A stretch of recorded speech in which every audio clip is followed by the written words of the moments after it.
നമസ്കാരം. Gold price Kerala today 2.0യിലേക്ക് സ്വാഗതം. സ്വർണ്ണവിലയും സ്വർണ്ണ വിപണിയിലെ വാർത്തകളും അറിയാൻ ചാനൽ സബ്സ്ക്രൈബ് ചെയ്യാനും വീഡിയോക്ക് ഒരു ലൈക്ക് തരാനും മറക്കരുത്. 6 ദിവസത്തിനിടെ 2800 രൂപ കുറഞ്ഞ സ്വർണ്ണവില വീണ്ടും തിരിച്ചു കയറുന്നു.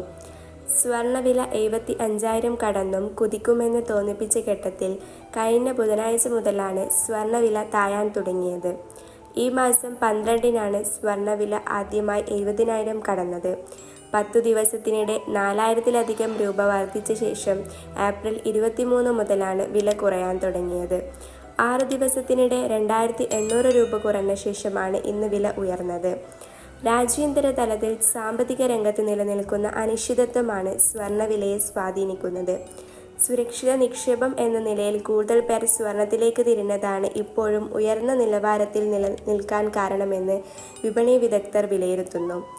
6 ദിവസത്തിനിടെ 2,800 രൂപ കുറഞ്ഞ സ്വർണ്ണവില വീണ്ടും തിരിച്ചു കയറുന്നു. ഇന്ന് 320 രൂപയാണ് വർദ്ധിച്ചത്. 71,840 രൂപയാണ് സ്വർണ്ണവില ഉയർന്നത്. ഗ്രാമിന് 40 രൂപ വർദ്ധിച്ചു. 8,980 രൂപയാണ് 1 ഗ്രാം സ്വർണത്തിൻ്റെ വില. Thanks for watching gold price Kerala today 2.0.